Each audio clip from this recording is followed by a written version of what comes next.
What's happening, everybody? I'm back. It's me, your resident supervillain, Mr. J. Washington, and we're here with another installment of the one-on-one with a supervillain. That's me.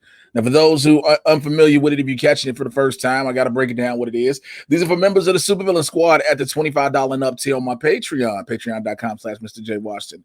What this is like a giant-ass meet and greet, I'll admit. But it is way better than any other meet and greet most people ever get. Why? Because when you meet somebody, you stand in a long-ass line, you hope to get buy a picture to get an autograph and then take a picture, shake a hand, and it's done. And it's all in less than 5 to 10 minutes, maybe even quicker than that, right? Well, this, we sit and talk about an hour at least, because we've been going for a while with these conversations. And it's not about what I want to talk about. It's about whatever the members of the squad that are on this tier want to talk about. I'm open with them. I'm candid with them. And we just have a great ass conversation. You can check out some of the past episodes. But this week, man, his brother just recently joined the tier and I got a chance to talk to him. We've been doing I did a couple times on the podcast, Man Titan podcast with members of the squad.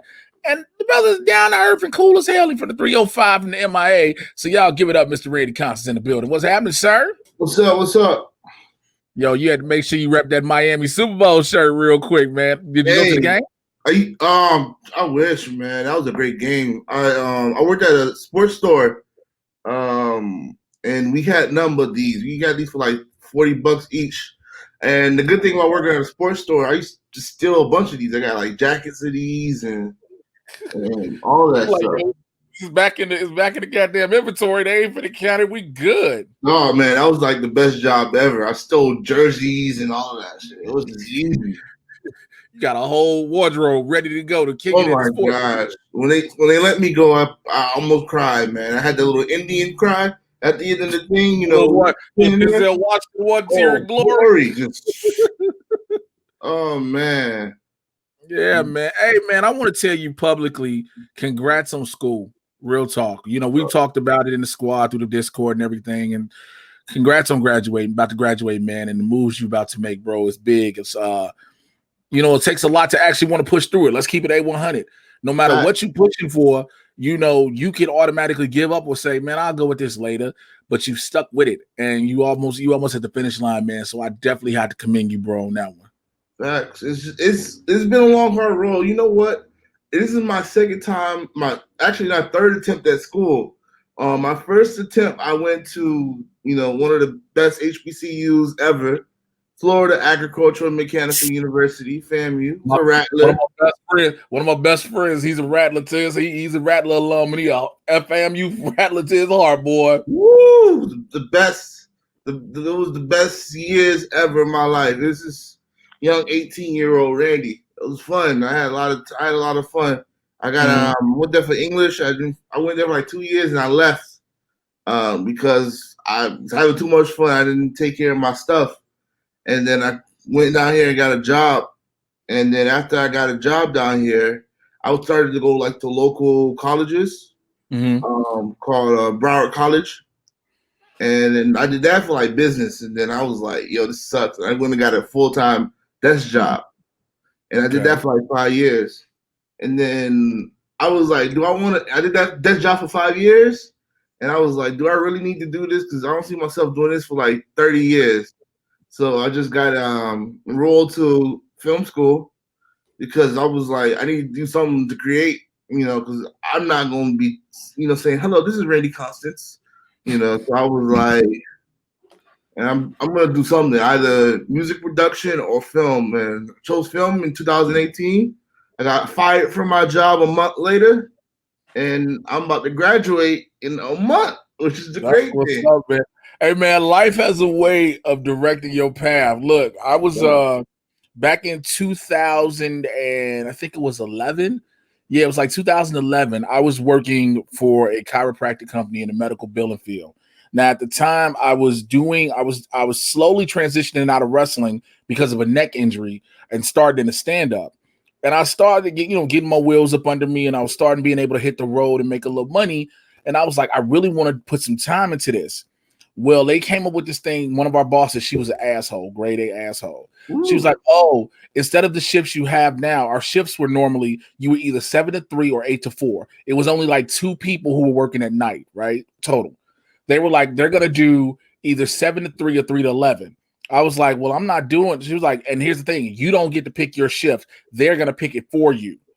Oh And so, man. if you don't accept the shift, then you basically have let go of your job. So I was like, luckily I recorded the whole meeting on BlackBerry, bro. This is how far back it was on a young BlackBerry.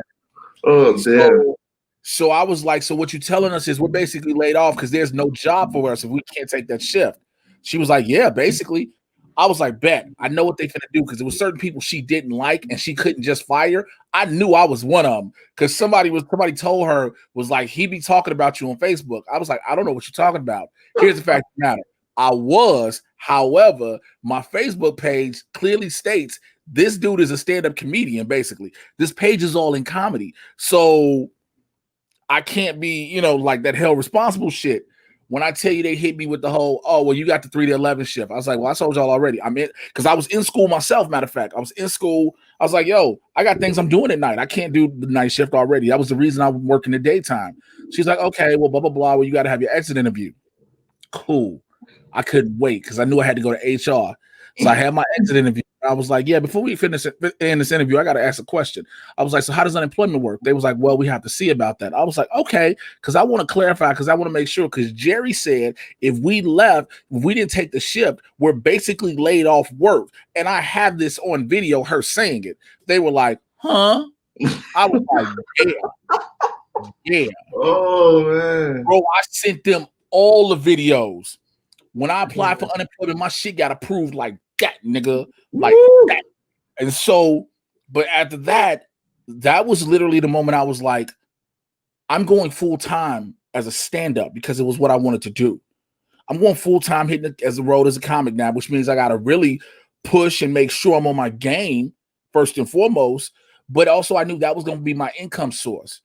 And since then, stand-up has opened the door to acting and so much other stuff. And I haven't looked back at a full-time job, bro. And that was almost 10 years ago. Damn.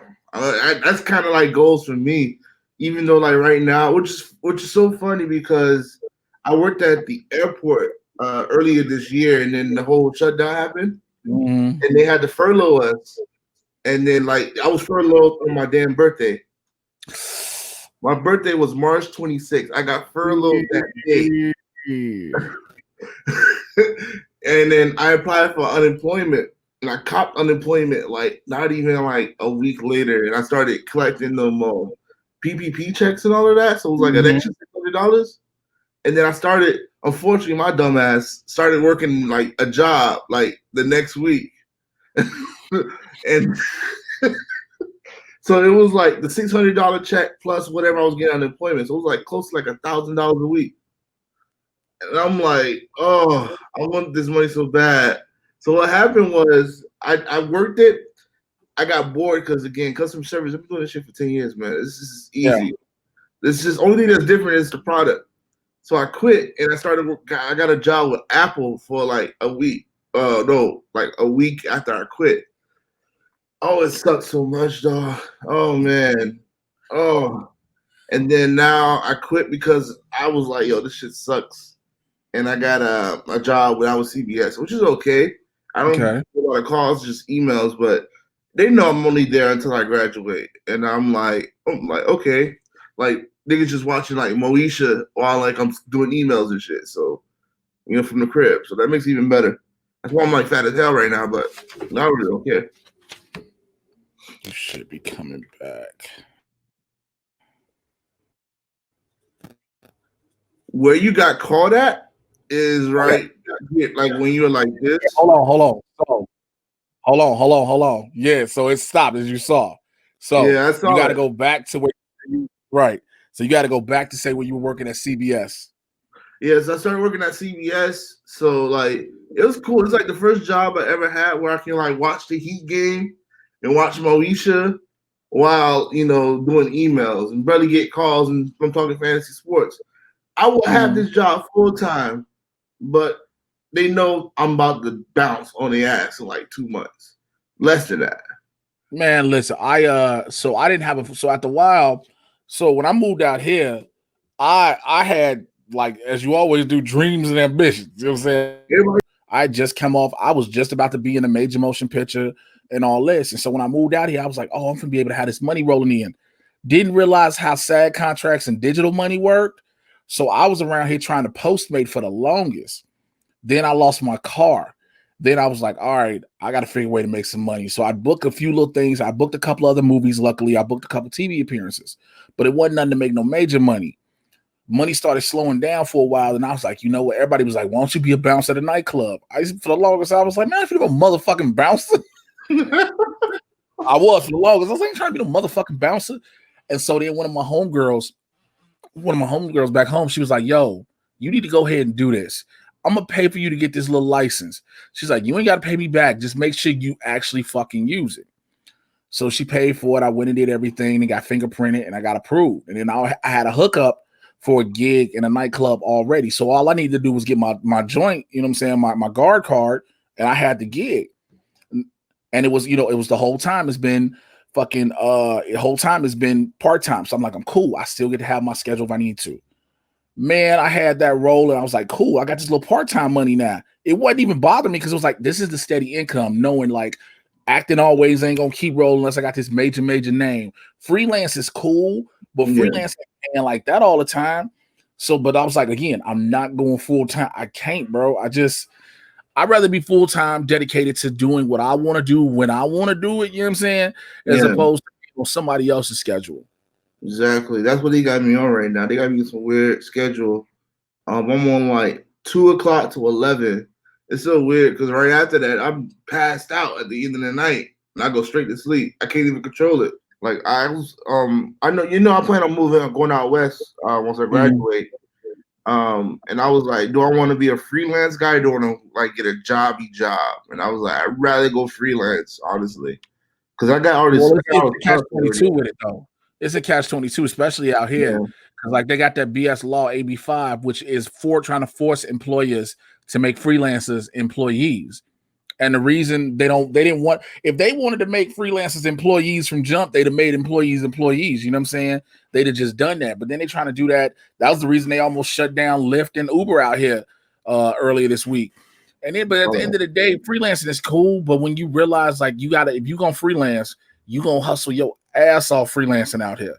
You know what I'm saying? You're going to be not just, you're going to be in one, like a bunch of different spots trying to make sure you're getting it in. You know what I'm saying? Yeah. Because the thing is, like, I got my own camera and stuff, all of that.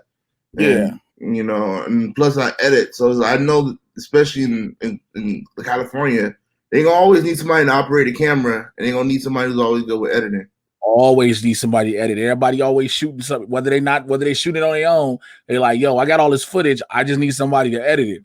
And so, like, you'll always, that's for sure. Like, once you meet the right connections, you know what I'm saying, you start meeting the right people, and they be like, yo, this my man's, he do good work. You know what I'm saying? Somebody like, you need to try this guy. That's when you are already set. Because in LA, everybody always talk about about who you know. It's about who knows you more so. You know what I'm saying? Because you can say, because I was telling one of my homeboys, I'm like, yo, I can say all day, I know a certain person. If that person don't acknowledge me, that shit don't mean nothing. Yeah. It could just be like one of those situations where you're like, yo, check out my mixtape. And you're like, I don't know you. You're like, why you giving me a CD? That's like motherfuckers who be like, hey, I had a dude who legit, he would, I don't know if you're going to see this or not, but I ain't going to put his name out, would legit keep DMing me. Hey, you want to hear some fire music? Bruh, no. Because if your music was that fire, you wouldn't have to keep hitting me up, DMing me about it. You know what I'm saying? Exactly. Like, it would be already out there. People be talking about it. Even if the radio ain't playing it, if the streets is buzzing about it, you know what I'm saying? Streets is buzzing, you're going to hear about it. Exactly. You're going to hear it some way, somehow. Bro, people just be like, ugh. And plus, I'm 31, so like I'm at the age where I'm picky with my music. Like I can't just listen to everybody right now. Like I was trying to listen to Lil Baby, and I'm like, how are people listening to these mumbling motherfuckers? You know what? It's funny because, like, again, I did radio back in Chicago for 4 years, and so one of my homies, he's still in radio. He's like the online content editor for Radio 1. So like he does some big shit. And he posted one day, he was like, "What's made now ain't meant to make you bop to it." And this is all for all my older niggas in my generation. I was like, that makes sense because like it be niggas my age, a little bit younger, a little bit older, be like, yo, I don't like this trash ass music. But then when you realize It ain't for us. It's not for It us, ain't man. for me. It's You know not what I'm for us. saying? And to be honest, I'm totally fine, nigga, with Little Baby not being for me, nigga. I'm totally fine with a nigga telling me that that XXX Tentacion when he was still alive ain't for me. I'm good. I'm totally fine with a nigga telling me Blueface ain't for me. I'm good. Fact. I'm good. I'm still holding on to all my Rick Ross and my my old school Trick and all of that, and all my down south music, Outkast. That's all I listen to, honestly. I mean, bro, Stevie. Go ahead. And Stevie too. I listen to like a lot of Stevie. Once I got fired, I was too dumb but Stevie Wonder, honestly. Nigga, you was in a mood or something? You just had to listen to Stevie. It was just, I don't know, man. I was like, rap wasn't helping me out. I don't know what was. I was listening to nothing but like Stevie. I was in all his music for like a whole year and a half. And then when Apple break down their little playlist for you, yeah. And like my of all my music, it was like Stevie Wonder was like at 20 hours, and then it was Blueface at 7 hours. Like if that ain't a culture shift for your ass, I'm at 20 hours with Stevie and Blueface, man. It's just weird, man. I don't know. I had a weird taste in 2018. It was just weird. You were talking about down south music. You talking about down south music, bro, because you brought it up yesterday. P Valley got me hooked on so many rappers from the South I ain't never heard of. Bro, I'm watching the whole episode with my phone in my hand, Shazam and everything, nigga. Like, who is this? Who is this? I'm like, yo, this is some of the best. Like me, one of my dreams was to go to like a strip club in like the deep South in the most hood spot. Like not like Magic City. I'm not doing Magic City. I want to go to the mainstream spot. I want to go to like a low key bird death box type of strip club like we have in P Valley, and let the music bang because the music's always amazing. Yeah, because those are the ones, again, when people say I'm coming up out the slums, not to say the neighborhoods, but always terrible, but when you look at that, you're like, okay, this is where it started. Because again, if your shit can rock in a strip club or a nightclub, you got a great chance of your shit getting real exposure. Facts. That's fact. I remember I was in Houston like 3 years ago, and my boy flew me out to do his birthday. He was having a birthday party. He's a comic, so he flew out a bunch of comics. So he flew us out to Houston to do the show. We do the show. Nigga, afterwards, everybody like, yo, we finna go to the club. I was like, all right, cool. Nigga, when I tell you they took us in the hood of Houston, nigga, I've never been so nervous so quick in my life because it was sprung on me, goddammit. It wasn't like I was planning and prepared for this. I looked up, I saw the neighborhood transition, nigga. I was like, oh no. Oh yeah. I love it. I love it. Love the trap. The trap love me, yo. I mean, I ain't got no problem. Like I said, I'm from the block. I ain't got no problem with the trap, but let a nigga know he going to the trap. You get what I'm saying? You can't just be like, hey man, we finna go kick it. All right, where we going? We'll tell you when we get there, and you don't still tell me, and I just start seeing shit while I'm driving. I'm in the car, my head just doing this slowly.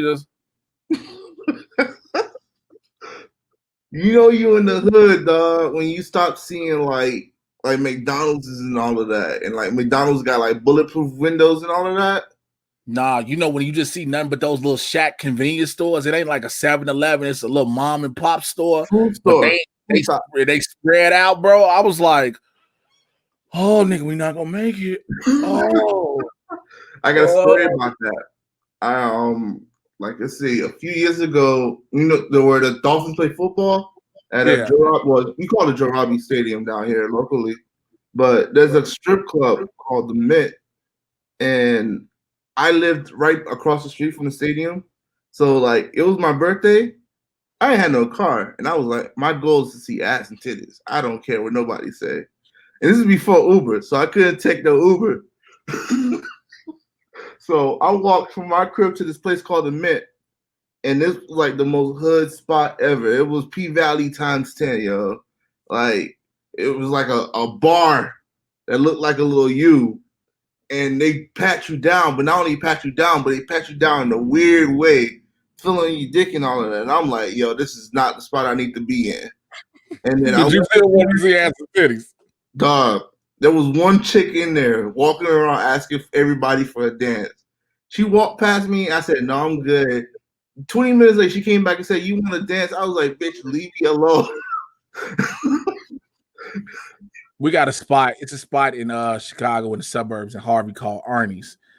Arnie's is actually a legendary hood spot because they always say about Arnie's, like with the dances, you don't know when you get in the B or C squad because like the dancers have been known to have bullet wounds and cigarette burns, like for sure. You got like and that. like I mean, like I never knocked any woman that go ahead and do it because I went to school when I was in high school, bro. I was in school with actual working strippers, like they were actually working. So people, that's why people tell me they be like, "Yo, you trying to go to the strip club?" I'm like, "Yo, it really ain't nothing exciting for me." They be like, "What you mean?" I'm like, "Nigga, I've seen strippers since I was a kid." Yeah. It's like, "Wait, you was going to strip clubs?" No, they was coming in social studies, nigga. What is you talking about?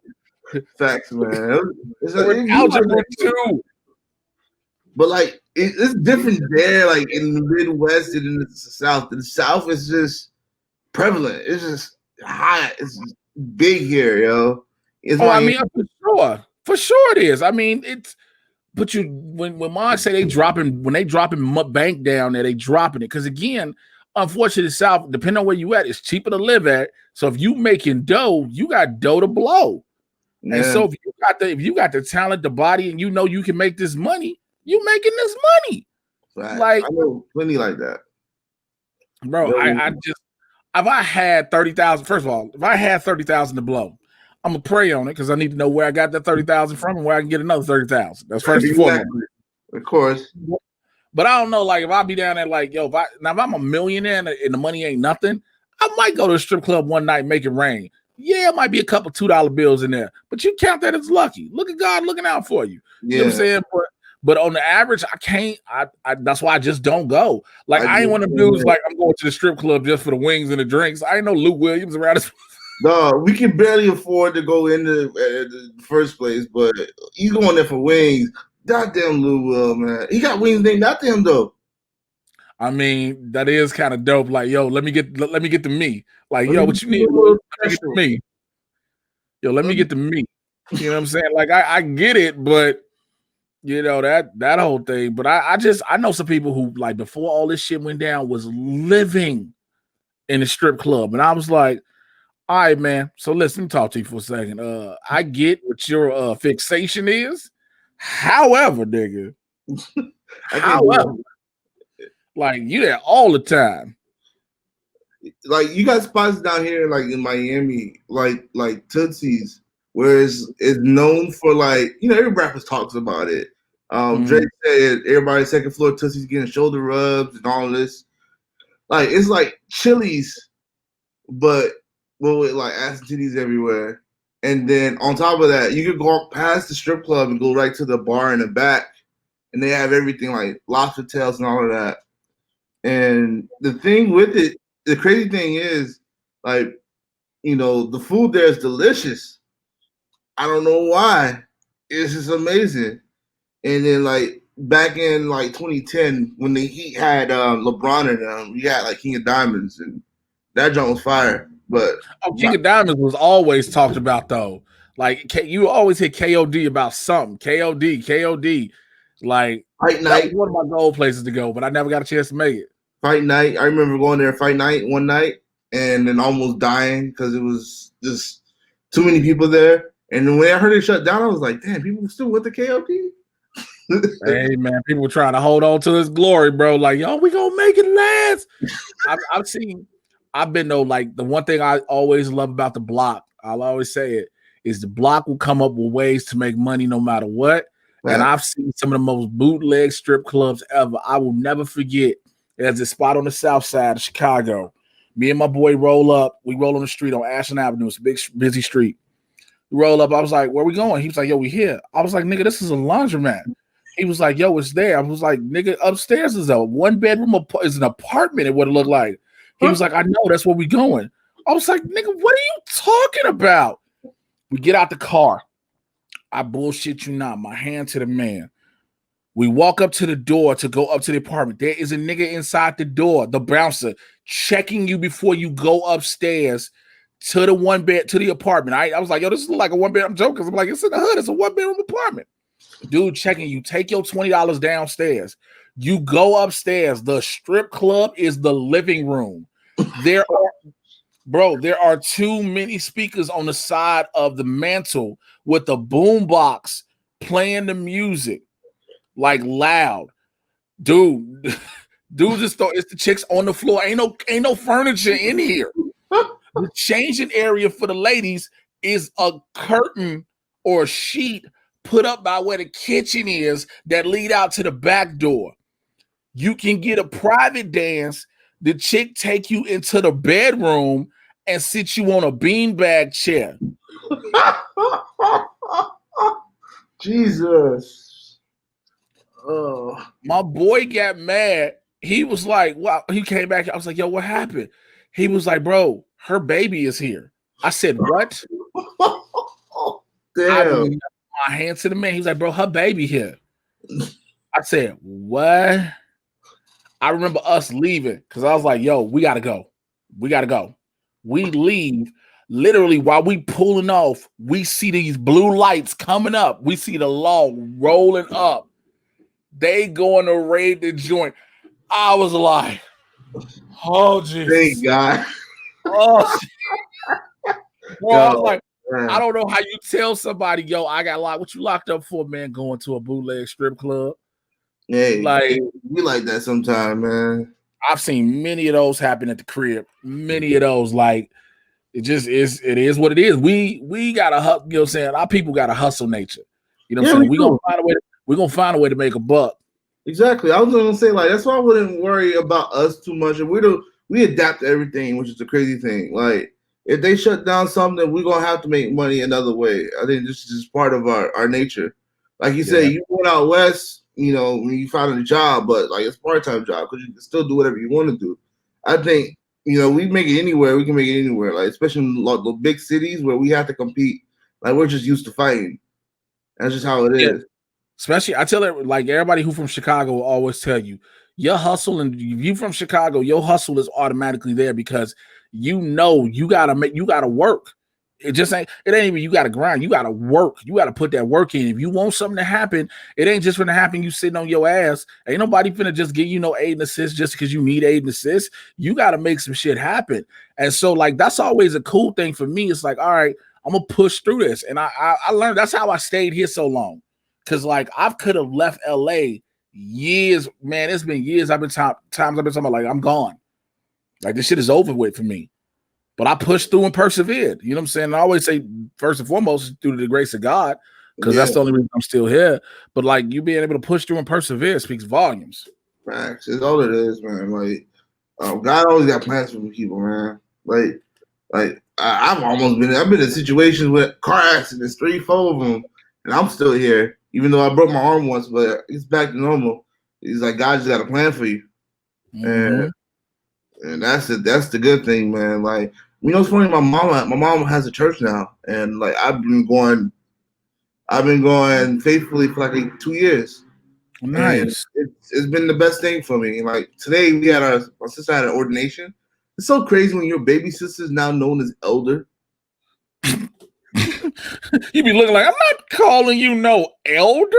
Yeah, and it's just like, you're an elder, but you're like still 25. This is ridiculous, but it's good, man. My mom was looking at me, she's like, yeah, so we're gonna have you as deacon, right? I was like, you're gonna have to slow your roll a little bit. Still love the trap a little bit too much now, but one of these days. Who sits there and tell their mama basically that's a minister's like, hey, listen, ma'am, I love you and I love the Lord. However, Jesus understands my heart, and he knows that my heart is in these streets. Saith Reverend Future, I belongeth to the streets. I belong to the streets, yes. I belong to the streets. Like, dude, you know what? I haven't found. I've been wanting to get back in the church personally. You gotta have some time for God, man. You know. I mean, I'm very much so, but it's just I haven't found a church home that I'm comfortable with out here yet. And I stopped looking after a while, I will admit, but yeah. And it's hard. I mean, I went to school in Tallahassee, like I said earlier, but it took me like full 2 years to find somewhere.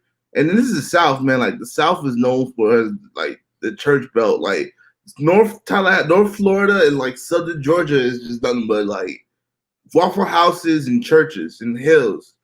And like I was like, I'm not gonna find a church. I didn't get find a church, but also it was something in my spirit, man, that told me like, I wasn't gonna be comfortable wherever I was at. It took me leaving and my sister going up there to find somewhere that she liked. And I liked it too because there was like a young church. Like everybody was like, the pastor was no older than like 30 years old. And everybody there was like in college. Everybody went to Florida State, FTCC, fam. And I was like, they were showing mad love. And I was like, shoot. I wish I would found this place when I was going there. But, you just won't know. You just won't know, honestly. Yeah. I've noticed that happen too a lot now where you have these more younger pastors because they're able to relate with a younger audience. And, they're able to connect with them better. And it's a good thing. You always want to have somebody that can connect with people. Like you always want to have somebody that if they speak a language that these people can understand in a sense and not feel like you berating them. Because I was at my church one time back in Chicago. So I was wrestling. This is going to be a preface because I got to tell you this because you're going to probably laugh your ass off on the tape. I was still wrestling. And of course, you go through different gimmicks and everything. This is when I was heavy into the Urban Gladiator era. And so I wanted to change up the look a little bit. And so I grew a mohawk. Now, like me? First of all, no, fam, it wasn't even that, nigga. It was a landing strip, nigga. It was a landing. Wow. I mean, when I tell you, it was let me see if I can find it and put it in here. But when I tell you, it was literally the strip down the middle of my damn head. And so I had that, right? I was like, all right, this is the hairstyle I'm rocking with for the gimmick for wrestling. I was cool with it. I remember being in church. I was sitting down in church. I didn't have a hat on in church, and the choir is singing, and the choir is legit looking at me the whole time with the most disapproving face. Bro, this is the picture. You ready? I'm ready. This is the picture of me with the mohawk, bro. Oh, wow. That's nuts. That's, landing strip, Glory. That's how it was. Look at Jesus. I'm like, what you looking at my hair for? They said they were purple braids. Purple pink braids, but I got a mohawk. Most of y'all know I'm a wrestler at the time. Like, what are you talking about? Like, you shouldn't come in the house of the Lord like that. First of all, God says, come as you are. Exactly. And then if I try to wear a hat, y'all really gonna look at me stupid. Man, I was so bored. That was one of the times I was like, man. Now, granted, I cut it. I ended up cutting it because I got tired of it. It served its purpose for what I wanted it for. But man, I hated him to just staring at me, just looking at me evil, like, look at this nigga, this hair. Like, that's how I felt. It was like the second black person with a mohawk besides Mr. T. Mr. T. Like, it literally, like, they thought they've never seen another person. Like, now, the mohawk, the way it's done, everybody on it now. You know what I'm saying? Like, the way you got it, everybody like, bet. But they just had a landing strip, they was like, oh, tomahawk Negro. I was like, I didn't appreciate it. Yeah. I see the helmet too, the Gladiator helmet. Dude got it from the Gladiator. It's from the movie Gladiator. Yeah, Gladiator. I remember that one. Yeah, so I had it. Yeah, I had the whole Gladiator helmet, bro. I got the word Gladiator tattooed between my shoulder blades. Damn, that's dope. I know you still get some now because I saw a little bit of your clips too. And like, how do you feel now, especially being older? Physically, you feel it still, right? I mean, you're always gonna feel it because it's a physical thing. Yeah. I actually feel way better now than I did back then. I think because you're eating so much better, right? Eating better, like bro. Before I got on, I went to the grocery store because I ain't had no food. So this is what I picked up. I picked up Italian ground turkey. I picked up some marinated chicken breast. I picked up a salmon fillet, shit like that. And I had I made a salad with some turkey meatballs with no sauce, just the turkey meatball with the Italian sausage turkey meatballs, and that's all I made. And so, like, I've been eating like that, and yes, I've definitely changed my diet, bro, and my workout regimens have changed. I sit here still, and when I'm doing these videos or whatever, or I'm talking to people, I'm looking at myself, like it might be looking like I'm looking at you, Dick. I'm looking at these shoulders, like, yeah, you've been working out. Look at my trap. My trap is looking nice out here, bro. I was so I did. I don't know how much you watched Schmodown, right? Oh yeah, I watch a few of them, not all of them, but I watch. I was on Gucci and Kaiser's, Bobby Finstock and Kaiser's show Friday night, and so Gucci came in with no shirt on. So I was like, "Oh, that's what we doing," and I took my shirt off, and everybody was like, "What the fuck kind of traps are those?" Everybody was like, "Do you shoot creatine directly into your traps?" I was like, "No." They was like, "Why are your trap muscles so big?" It was like, "Why are you like?" Somebody even told one of my boys told me back in the day. Like, this is one of my good homeboys. He's like, "You built like a Ninja Turtle. It looked like you got the shell on your back." I was like, "I'll kill you." But the thing is, like, with all these workouts I've been doing with these Focus T25s, I'm not lifting any real heavy weights. I'm not doing anything. So the fact my traps keep getting bigger, I'm like, "Yo, this dude's workouts work." You know what I'm saying? I'm using a regular that the T25 will because I'm familiar with P90X and I'm familiar with Insanity, but I never done T25. So Focus T25 is the precursor to Insanity. Really? So it's like what came first. So he was doing Focus T25, and then he went to Insanity, and they say Insanity will kick your ass. Yeah, so I couldn't do it.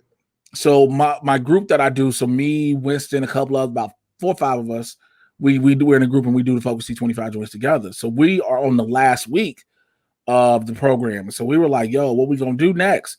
And so some of us was like, "Well, he got a gamma hybrid thing," and some other folks was like, "Yo, let's start Insanity." And Winston was like, "Hell no!" And so I was like, "Come on, man, let's do it. Don't be no bitch." Now keep this in mind. I said that exact same thing about starting Focus T25 before I knew what it was. Because he had asked me to do it. Because I was working out at the crib doing prison workouts. He was like, "Yo, you want to do Focus T25?" I was like, "Nigga, I ain't no bitch." Man, I must have cried the first day I did that shit. Bro, because like I got flat feet. So my workout shoes I had ain't meant for like all this up and down repetitive movement like that. When I tell you they could hear me screaming because we had a cameras on and the mic on because we do it through Zoom. I was like, "Ah! Ah!" They was like, "Yo, you okay?" Ah! So you should be able to transition to P90, not P90, but Insanity pretty easy. We should be. So we'll see. Like I said, this is the last week of Gamma. So we're gonna knock out this last week. And then it's like, all right, we're gonna see. Like I'm debating low key. I'm literally thinking if I'm gonna use the excuse on Tuesday, be like, "Nigga, it's my birthday. I'm not doing nothing." Oh yeah, what are you gonna do on Tuesday? Are you gonna do anything or go anywhere? I mean, originally I was supposed to go home for the week, chill with some peoples at home, but I have to stay here anyway because tomorrow and Tuesday I got to take a COVID test each day to film on something on Friday. So I was like, everything up in California now? Nigga, no, they closed everything back. Oh, damn. It opened. It was like grand opening, grand closing. Oh man, quick, and that's why a lot of people started getting pissed out here. That's why you hear a lot of people leaving. That's why I kept going back and forth to Chicago because I was like, I'm not just gonna keep staying here and I ain't got nothing to do. Yeah, like absolutely nothing. And you know, some people are like, "Oh, as you get older, birthdays they supposed to be mean and shit." Hey, nigga, I've been in the house for almost 5 months. You know, granted, I went home, but like I wanted to be able to do hood rat shit with my friends. That's like you telling everybody, like. But I'm probably one of my homeboys who I know he been in the crib, he ain't done shit. He cool, he clean too. He's probably gonna do a little small get together at his crib for me, like 10 people or less, whatever. And I know, like, cause I know we doing blurs on Tuesday first, because that's at 2:00. So I was like, fuck it, yeah, we're doing blurs. And then I was like, man, I don't know what I'm doing because I got this fire ass out this tracksuit I'm throwing on that I've been waiting to put on just for my birthday. Nigga, I'm finna look like a cold ass Armenian car salesman. Like killing game out here. Damn, that was like me too. Cause I was looking toward graduation. I bought like I bought like some Jordan 1s and I bought a Jimmy Butler jersey for the Heat. And I was like, okay, I'm about to look fresh on graduation. I'm about to start on these hoes in full sale because schools in full sales in Orlando. And then I heard they shut everything down. I was like, damn, let me go and sell my Jordans because I ain't gonna wait at all. Yeah, man, I sold them. So you didn't just keep them? Nah, man, they were just collecting dust in the box because I can't go nowhere. Bro, you can wipe that dust off. Let me tell you something. I got a pair of red Air Huarache. I've always been wanting a pair of red Air Huaraches, all red joints. I got them bitches in the box under my bed right now. They ain't been worn once. Them bitches getting broke out on August 25th. I'm gonna tell you something. That's another thing. The pandemic and being in quarantine was the worst thing that could happen to somebody that was getting the unemployment money like he was getting. Yeah. Nigga, I was like, I need shoes. Didn't realize I needed to stop buying shoes. I got a pair of all white ones under my bed. I got to get another pair of white ones because you always got to have more than one.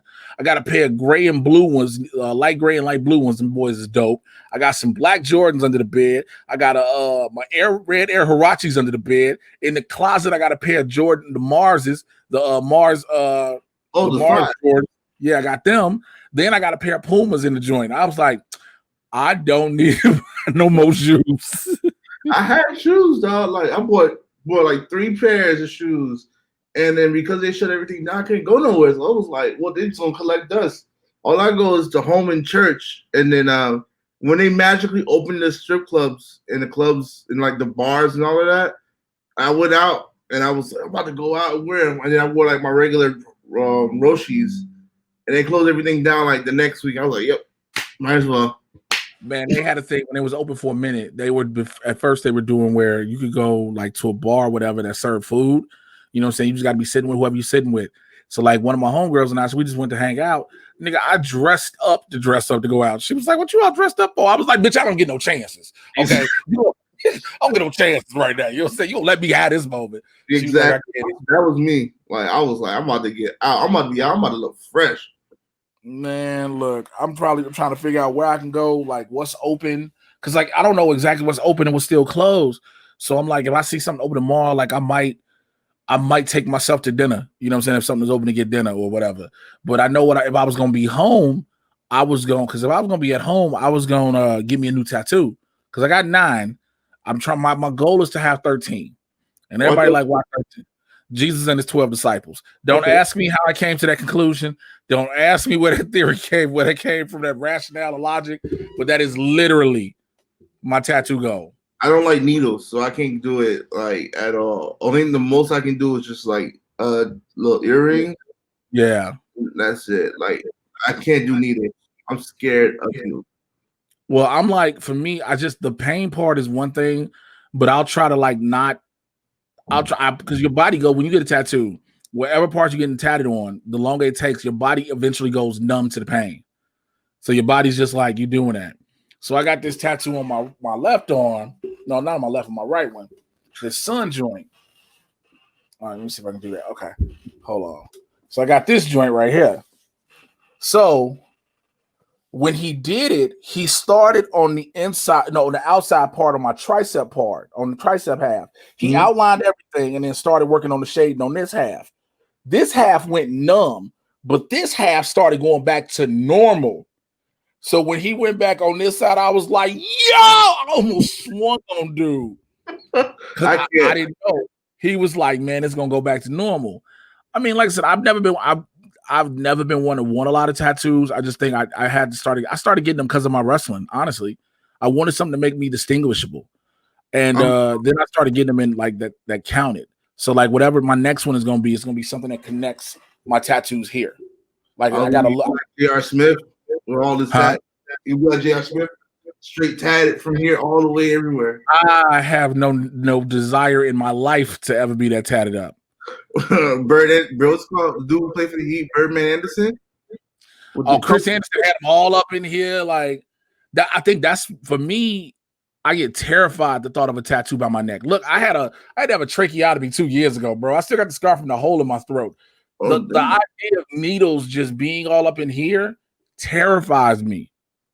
I'm scared of that, man. I don't like needles at all. I don't blame you. Give me a chain. Just let me get a chain that looks real. You know, if you can afford a real thing, just give me the fake one. It just tells me that I made it. So all them joints that you see on Instagram, them joints yeah, on IG to be like, yo, get this ice. And you look at it, you like, I don't even know who's buying this, thinking it yeah, like neck who? green, everything. Let me get the fake one if I can afford the real one. I'm not trying to wear no gold. I don't rock gold really anyway. So I'm always rocking silver, white, gold. But like I be seeing people get these chains. I'm like, yo, you're not gonna tell me your neck ain't turned green out in this heat with sweat. Like you got all this green shit around your neck. Like, nah, bro. Mm-mm. I Mm-mm. used to be like that though. I mean, I used to have like, oh man, like back in high school, I used to have a grill and everything. I had the grill. I worked at the restaurant. I think everybody had a grill though. Like it was at one point, it was like you had to.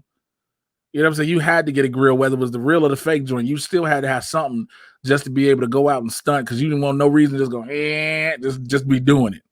Yeah, man. I had the grill, and I lost it, and I found it like 3 years ago. I was like, yo, and I tried to put it on. I was like, nah.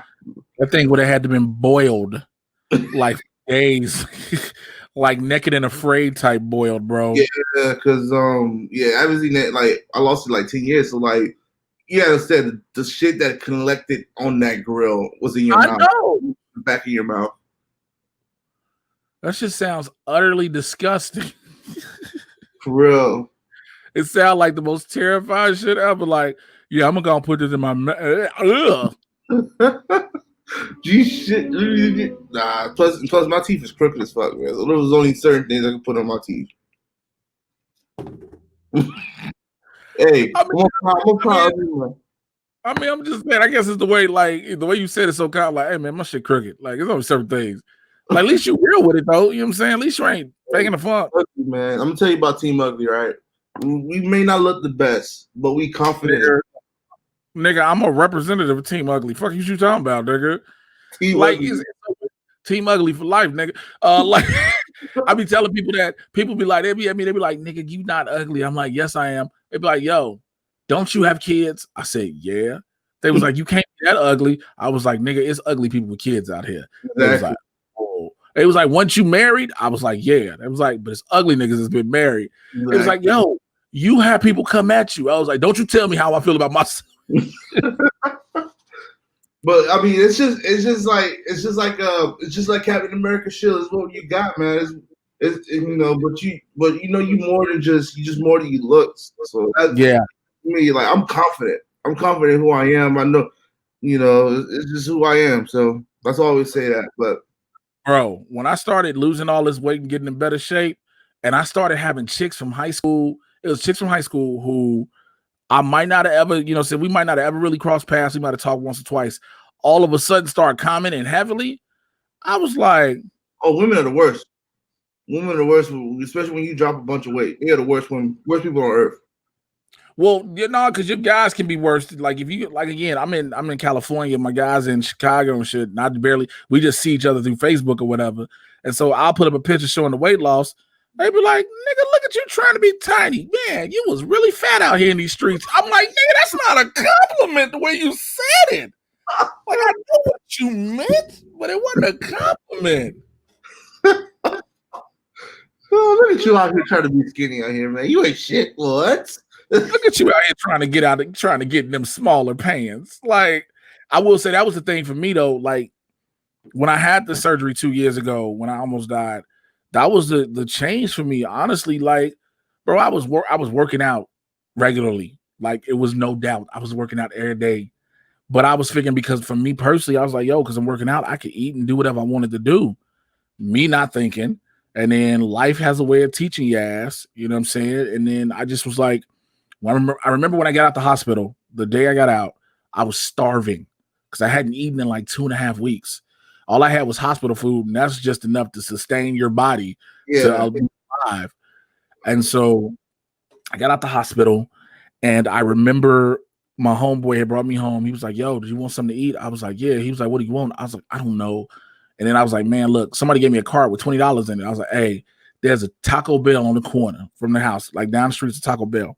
I was like, give me 2 quesadillas, because we pronounce our L's around here. I was like, give me 2 quesadillas and like a a Gatorade or something.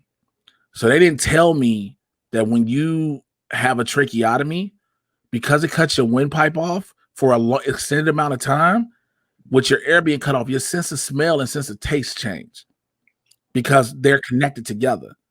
So when they finally took me up, put back and let my windpipe go through, my taste buds had to reset. When I tell you I ate a quesadilla from Taco Bell and it was the most disgusting shit I'd ever had in my entire life. Man. I was like, yo, this is terrible. And for a couple of days when I would eat stuff, everything I would eat normally was just terrible. So then it forced me to be like, man, I'm about to eat some veggie shit, I guess. Start eating vegetable stuff, it would work. And I would hold it. Because when I was bigger, I used to be able to eat a plate full of shit like this, bro. Real talk, just stacked up. I could kill it. Now, and sometimes I can barely finish a salsa worth of food. My stomach shrunk in the process. Oh, my aunt did something like that earlier. She had the surgery where they cut her stomach in half. And all she could do was either drink something or eat something. And then, like, she'll have, like, 2 wings or something, 3 wings, and she'll be full. Yeah, but that's the thing. I didn't have any of that. My stomach naturally shrunk. Damn. And it was like if I try to overeat anything, even if I try to overeat healthy shit, my body will kick it all out. Damn. I look at thinking that in a good way because absolutely, man. Can you imagine? I'm sitting up eating, you know what I'm saying? I'm eating some good shit I'm enjoying, and I'm like, man, I'm gonna smash all this. And then no more than 5 minutes later, I'm in the bathroom just bleh, talking about some I felt like I ate Chinese food. I'm hungry again. Damn. Oh, that's terrible. Yeah, man. This shit is bad. The reason why I'm fat is because I like to eat. I don't really care. But nigga, I was living to eat, nigga. I understand. Nigga, I was right there with you, my nigga. Like I was, bro. Let me get this Philly cheesesteak, extra cheese, extra mushroom, everything. Bro, I was killing shit. Now I'd be like, well, that looks delicious. I can't eat red meat. Let me tell you how much that hurt. Yeah. You see your face, I lit up. I cannot eat red meat at all. Oh, man. See how sad you felt for me, nigga? I was in Utah last September. Because I hadn't been eating red meat, especially for a while. And my boy, he took me to a restaurant, like a greasy spoon spot. He was like, "You're finna get a fire-ass hamburger." He was like, "You want one?" I was like, "Hell yeah, I ain't had a hamburger." Got this cheeseburger. Cheeseburger looked delicious. Cheeseburger was amazing. I ate that cheeseburger, and immediately after I was done, I threw all of that shit up. Man. I can't anything red meat. My body will not let me my body won't even try to process it. It'll kick it back out. And I'm like, don't take this shit back. Yep, take this shit right on back. And so, like, I be telling all my friends, like, if I'm at their parties or whatever, we out, and they be eating a steak or burgers, I'd be like, man, how many burgers? Like, I eat Impossible burgers because they're plant-based, and sometimes they can seem like me, but I was gonna be like imitation. I like the Impossible burger. I had the Impossible Whopper from Burger King. To me, it tastes like peanut butter and jelly. I don't know why. That's the weirdest comparison, bro. I think the thing for me was, like, I just don't, like, I'm trying to cut back. I'm not trying to be, like, super duper. I'm trying to be super duper healthy, but not as much as I really should be. But, like, the bread is so big on them. So, like, it's way too much fucking bread. Like, you can eat it, like, god damn, I'm eating a half a loaf. Yeah. So what I'll do now, like if I order, like I'll go to Fat Burger out here and I'll order a wheat bun because their wheat buns are way less in calories and carbs. I'll get an Impossible burger with cheddar cheese. Sometimes I'll get the vegan cheese because I'm on some bullshit. Lettuce, tomato, grilled onions, all that in the wheat bun. And the whole thing basically I'm eating is a plant. It's basically a plant to disguise as a burger. And so a lot of my buddies be like, I'm not eating this fake shit. And I'm like, hey man, look, to each his own. Yeah, exactly. Like my today after the ordination we had chicken sauce. I don't know if you're familiar with chicken sauce. Chicken sauce? Yeah, it's chicken soup where it's chicken, corn, and potatoes. Never heard of it. It's a super southern thing, man. It's super southern, like Georgia, Mississippi, P Valley type shit. Okay. But it's like a soup, but it's like pieces of chicken and all of that. It's like you never had a crab, like a seafood boil. Yeah. It's like that, but with chicken or with all of that. We had that today, and I was like, "This is good." My uncle came in, he was like, "Man, I'm vegan." I was like, "All right, so you might want to get the soy sauce." You first of all, you petty and disgusting at the same time. You want the soy sauce? You want that soy sauce? Somewhere out here, Whole Foods, one of these places. Nah, yeah, but yeah, man, that's like, especially when you I love to eat. That's my thing. But I like to work out too. So like, my thing was at my physical peak. I think I was 220. I was like a linebacker. I was running back. 6'1", 220. I was like 12% body fat.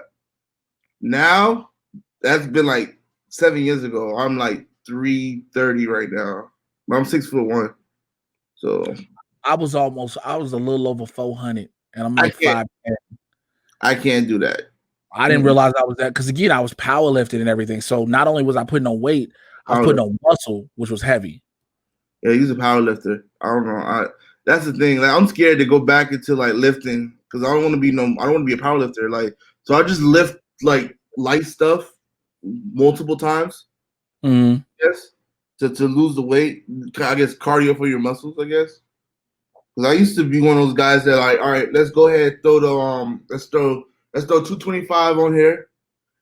All right, let's throw another one on here. All right, let's see how many reps I can do. Like, I used to go to the gym and just do that, but I'm not trying to do that anymore. Like, I'm not trying to get big and strong like that anymore. Like, I power lift once in a blue moon. Like so when the gyms are open, I go power lift once every other week just to make sure I got my strength. So like for me, I'll never forget when Ndamukong Suh was in the combine and he broke the record for the bench press. And the bench press is just 225. 225 or 40 times or something like that. Yeah, but whatever. So I was like, it's just for me to bang it out in reps. And I was like, okay. I got to like 20 and I was like, oh, yeah.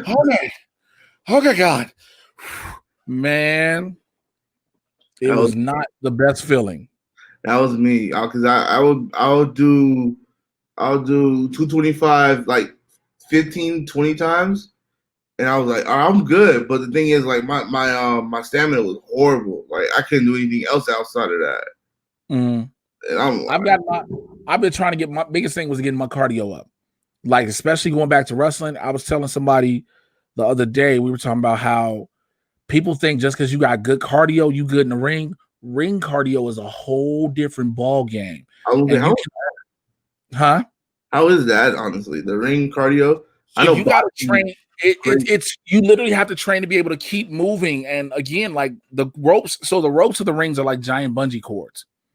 So you letting that force push you off while you're running. You doing all these different things, and you got to keep moving to be able to have your breath and your wind and to keep going and keep going and keep going without slowing down. That takes training that you can only get in the wrestling ring.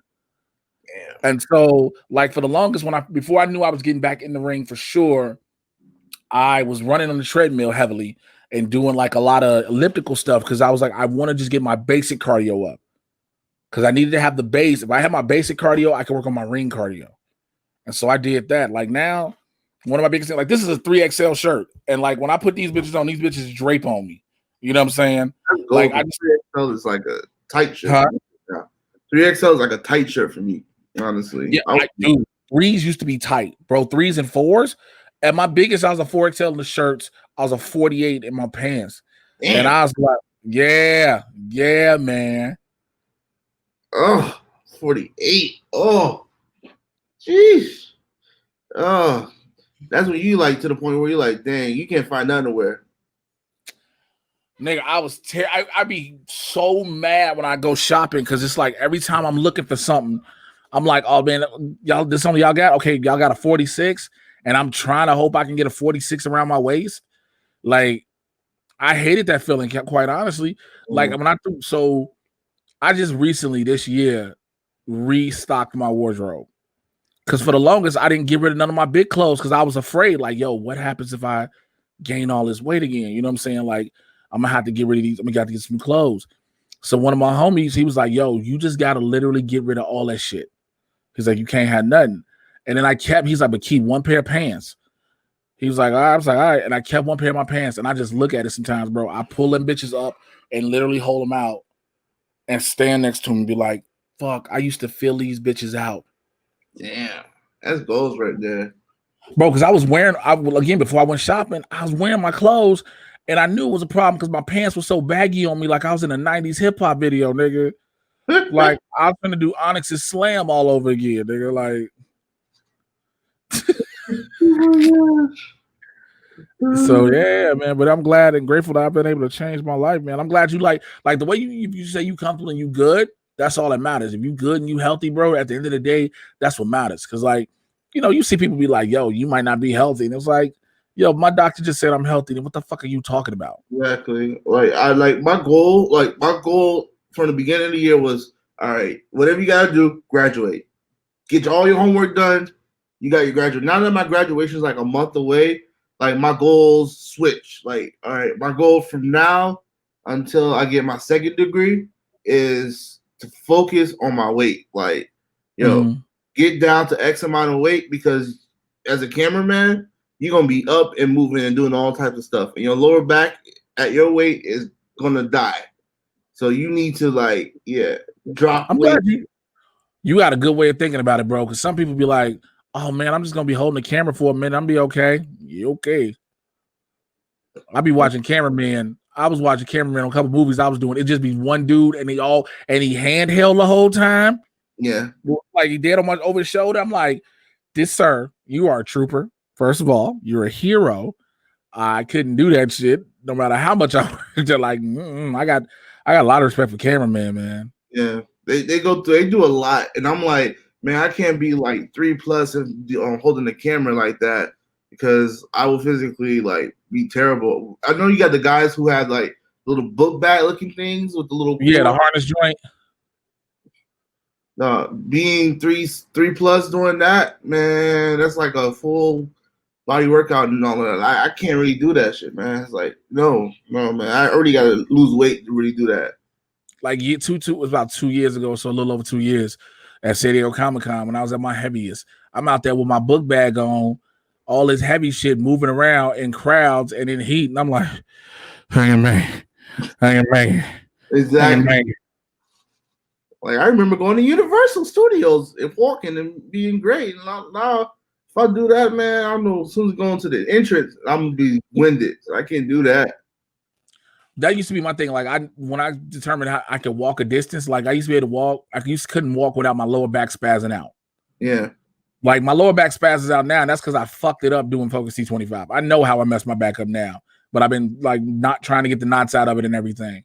But as a whole, it's like if I can walk down the street without my back spazzing, I'm good. And I know like my shoes at least decent too. I'm okay. I'm okay, man. I've just been trying to, like I said, it's personal how you choose to do it. You know what I'm saying? And as long as you set the goals for it, I think that's the best thing. And knowing you setting goals, dude, is super fucking dope. Yeah, because I know once I graduate, I might just go into teaching, because I know I can't do too much back and forth with teaching for now. But like my goal is not to do teaching full time. Like it's just a job that I can make a good amount of money, but like I can still work out on the side and like focus on my weight, and then I'll be fine. Like, because my weight from now until I grab my second degree and move out, and then that's my main priority. Besides my spirituality, but that's my main goal right now. You were saying earlier you want to do movie because you said you were thinking about either music video production or film, and you're doing film, right? Yeah. I wanted to do either music production or film. Like in high school, I did music production. I did band, and I was like, well, I could always make beats and all that, I guess. But I chose film because I got in a car accident in 2013, and then I used to play but I used to do weightlifting and all of that, and I couldn't do any weightlifting because I broke my arm. So I just sat down and watched nothing but TV. I watched Breaking Bad, Blue Mountain State, whatever was on TV, and I was like, yo, how can I do what they do? How can I get into film? How can I get into television? how can I get into writing? How can I do camera stuff? Like what they're doing is amazing. And I was like, you know what? If I go back to school, I want to go back to school for this. And then I went to school. I enrolled in 2018 and started. I got fired on the 1 week, and then I started school the next week. And I got my camera in November, and I was doing video stuff on my. I was doing video stuff maybe months prior for like a little football thing. And I was like, yo, this is what I want to do until I'm 90 or 100 years old, like Clint Eastwood. So like I want to, like I was always a gifted writer, but like this is something that I know I can do and not be bored of. See, that's dope to know that. Like, I think that's the thing. A lot of people forget. A lot of us forget. Like, yo, if you gonna have something you want to do, you say this is what you want to do for the rest of your life. You need to make sure you can do it. And because some people do get bored still, but they know how to transition out of their boredom to something that still works for them. You know what I'm saying? Like Jay-Z and Nas, you can tell they got bored for a minute, and then Jay-Z went and became a billionaire, which I'm like, sir, I respect you. And then you got the hot chick in the game. What the thing is with Jay always was good at rapping at something, and then like 5 years later he'll transition to something else. Like he transitioned from rap to clothing, and then after clothing he went from clothing to alcohol, and he still focused on his craft and rapping and then clothing, but he transitioned to like management, and then after management he focused on what's the name of the thing, title and all that other stuff. Like he always focused on self-improvement.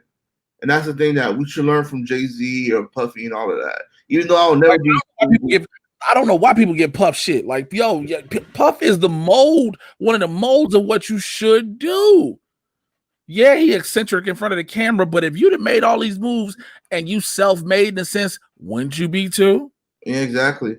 He motivates everybody. He's like, yo, if I can do it, you can do it too. You gotta understand. Puff is a Harlem dude. He's a dude that was born and raised in the gutter, the slugs, and now, he's worth $800 million. I hate when people see people like that. They be like, "Oh, well, it was easy for them." Like, yo, when you see her. Whenever I see people who had legit struggle upbringings, like they didn't have no help, like they legit had to fight and claw.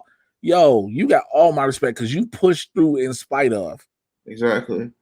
And that because like I want to be like, well, how did he do that? Like, or even Tyler Perry. I didn't like you remember like you did the story with Kenny Barris, and when Tyler Perry was on Black Air, and that motivated me because like the thing is with Tyler Perry is he knew his audience. He created his audience from the plays and the plays to the movies and all that. He always knew his audience, and that's the thing with him. And that's why I went into film. It's like, man, if I could find my audience, find something that, find people that love my stuff, hopefully it'll be good for me then, And that just taught me, like, I can't hate on him. I can't hate on F. Gary Gray for making Men in Black International, I can't hate on all these people because they have their audience. So. First of all, I don't know why anybody would hate on F. Gary Gray. It's like, yo, directors make movies all the time that people don't like. It just is what it is. However, a major studio came to him and was like, we want you to do this movie. Major production studio was like, yo, can you do this for us? When he said, man, that should shut people up. Everybody like, yo, but he did Belly. Yes, he did Belly, but he also just did it might not have done the critical success they wanted it to do, but a major blockbuster studio was like, we won't do. Yeah. And I was happy that because the thing is, like, he was somebody who I kind of idolized until Men in Black International, because I loved what his music videos were. I loved all his movies, and I was like, man, F. Gary Gray can't do no wrong. And then I saw MIB, and I heard all the stories about the production for it was just horrible for everybody. What, Men in Black International? Yeah. Yo, I ain't hear about that. What happened? There was a lot of stuff about his production, how he managed the team as a director, and I was like, small stuff coming out, but okay. I was like, man, but he made Friday, man. Yo, at the end of the day, that's all you be. You just go back to like Today you was a made good day. Friday. Like, come on. You made Friday is a classic. I Um, remember again. I'm showing my age, but I remember seeing Friday in the theaters, bro. Because I'm I snuck in. I snuck in because it was like you wasn't supposed to like when it came out. It wasn't. No, I wasn't old enough to see it, so it was like, yo, I'm in there just sneaking in, and everybody just wilding out in the theaters. love that movie, man. That next Friday, Friday after next. Um, you gotta understand, they made the first Friday from like 40,000 or something like that. It was something like dirt. It was like less than 100,000. Like, I mean, if I could do that, great. yo, because when people forget when they hear budgets in a movie, they think it goes to like a whole lot of shit. And they don't realize the budget basically goes to pay people. That's really it. Pay people and pay them and feed them. That's Exactly. literally what the money go to. Pay people and feed people. I remember watching Dolomite is My Name. I watched that on repeat Love because that movie. that movie is so inspirational to me. And to watch how the director them were like, look, we doing this we did it below our rate for you, but like, yo, we can't do certain things. And Rudy was like, I'll come out my pocket no matter what. And then he was talking about if the crew get hungry, I go out there and I'm making sandwiches, flipping burgers. Like that just tells you people's initiative and hustle. Everybody always think you got to have multi-million-dollar budgets, and granted, it helps in the value at the end. But Friday don't look bad at all. Yeah, they stretched every dollar for that movie. They didn't John Witherspoon, guy that said he didn't make more than like $5,000 for the movie. Everybody got paid 5,000 for that movie. Flat out, like, yo, I got 5 Gs for you. Can you do this movie? And like, fuck is calling me. Can I take this call real quick? April, what time is it? 8:15. I gotta use the restroom. All right, you go ahead real quick. All right. Hello? Yes, it is.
Mm.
Yeah, sorry about that. That was one of the people from this thing I'm filming on Friday. They was trying to make sure I bring in some paperwork tomorrow. Hey, take care of your business. So yeah, man. But Friday, a classic, all these things. And like you said, when you get that budget, bro, it is what it is, man. You know, I don't think people can be mad at that. Like I said, everybody expects you to have 100 million, 20, 30 million. Like, yo, you get some people who ride with you and who know what you about. Like, they for sure gonna roll with you. Like, if they trust who you are, what you're trying to do and what you're trying to make. And especially the fact that when you think about Friday, you got a bunch of up and coming comedians in the 90s in LA who looking for a break. And I think even on top of that too, you look at what's the guy who did Black Panther, Ryan Coogler, the first movie that he did, Fruitvale Station. Like I think he did the budget for that was like no more than like a couple $100, and that movie turned out really well. Like the way it looked like it could have been made for a lot more than that, and that's why it motivated me to want to go. Like once I'm done, once I'm done with school and everything, is to go indie. Like I would like to be a Warner Brothers director or like all of that, but I really want to be more of an independent filmmaker. I want to raise funds and then use those funds to make a movie. Okay. So we see it can be done, bro. We see it can for sure be done. Yeah, just don't be surprised, man. I'm like, yo, like, check this out. I only got like $2,000 I can give you. Just need you to say like 2 lines. Hey man, I'll be like, look, yo, let me know. I'm game. I'm not one of them dudes. Like if I tell like I'm people like one of them people like, yo, you tell me I'm game. Cause like one of my homies, I did a film for him. And I kind of got, you know, I feel like I got hemmed up on the dough, on the bread that I was supposed to make from them for the movie. And so I did it, and I did it with I told my man when I got my agent, I had already agreed to do it before she was on board. I should have had her handle it from jump because I had to handle it. But like I tell people like, yo, my agent's like, yo, they just want you to do 2 lines. I'm like, yo, let me do the 2 lines. Because a lot of times, this is what I be finding out a lot of times, what people don't hear. Like you could talk to somebody, right? Let's say hypothetically, I'm bigger in whenever the time comes. I'm like, I'm bigger, you know what I'm saying? I'm making major moves. I can say, yeah, cool, bam. But of course, if I get busy, I gotta have somebody who remembers. So I'm like, yo, hit my manager up, right? They're not saying this will happen, but I've seen people who hit their managers and the managers be like, all right, I'll tell them and never tell the client. Yeah. And then me and you circle back together and you like, yo, I tried to get you on this project. Like, nigga, win. Man, anything. I heard a couple people that's happened too, but like, because managers, of course, and agents, they trying to make money. I get it. Exactly. I get it. But sometimes you got to you guys have people who want to do stuff to have fun to do. You know what I'm saying? I don't get everybody, bro. But man, look, what'd you say? No, you're right though. Yeah, but listen, man, I want to talk more about film shit, and I'm gonna save it for the next go round, man. Listen, this has been dope, bro. Getting a chance to finally talk and see your thoughts, and man, to hear you're inspirational. Real talk. I just done a lot of shit, been through a lot of shit. I'm ready for this next phase in my life where I'm like, you know, I'm ready to take over. Like my 20s was wild and fun, and now my 30s is here. It's like, yeah, really, I'm here to do what I wanted to do, you know, fulfill my purpose. That's what's up, man. Look, Randy Constance, as always, bro. Thank you for being a member of the Supervillain Squad. Yo, I can tell you all the typical shit I would say like a professional. Thank you for the support. Real talk. No fact, man. It's been great.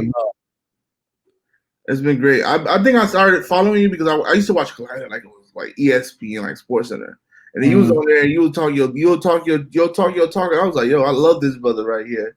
Like I follow a bunch of YouTubers, and I was like, these YouTubers is like not really about that.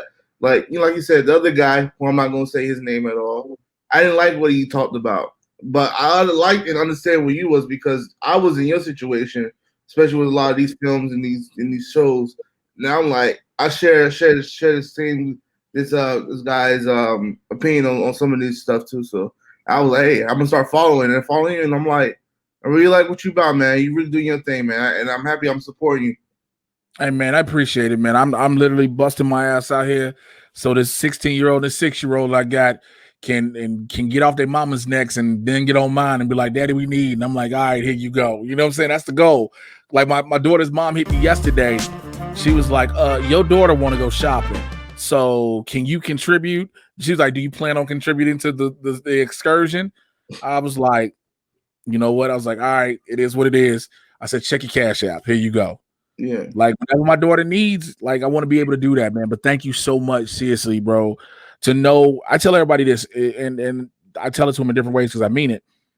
To know that I reach people and people rock with what I gotta say, and they're like, yo, I appreciate the fact you just keep your shit real. You're not trying to dumb it down or water it down for anybody. I was like, I can't do that. Like, I'm not gonna try to be just this harsh, brass dude and real crass with everything I say, but I'm not gonna take away from what I mean. You know what I'm saying? I'm not gonna sit there and like, oh well, like I it's times I want to be like something's trash. Now, if I'm on somebody else's thing, like on a network, like a Collider or Nerdist, and they're like, look, we can't dog them. I'm like, all right, I gotta play by the rules because you're paying me. But either I'm gonna say one thing or I'm gonna say nothing at all. Because I remember I was on one show. I ain't gonna say what show it was, and it was someone promoting Transformers: The Last Night. And they was like, yo, we can't dog the movie. I said, I won't say a thing to prevent any of that because I know how I felt about it. You know what I'm saying? I know I was like, nope, we not finna do this, Jesus. So I appreciate you, man. But listen, you got a lot of things coming up, man. You got a bright future. So I want people to be able to follow that future, to follow that light, man. Tell people how they can get in touch with you, bro. RJC Lifestyle on Twitter and Instagram. I'm on Randy Constance on Facebook, and also launched my website, even though I got to work on it till 12 o'clock today. RJC Vids, RJCVIDZ.com. That's all my stuff is on there. Y'all look at all my like crappy shorts and all of that. Hey man, crappy shorts turn into long feature films after they get flushed out, bro. So I wouldn't say shit on your process. It's just starting steps in the blocks. Yeah. In there, bro. But look, y'all already know how we do these, man. I appreciate everybody that does these. I have so much fun with these. I will holler at y'all for the next installment of One-on-Ones with a Supervillain. Take care. I'm out. Bye.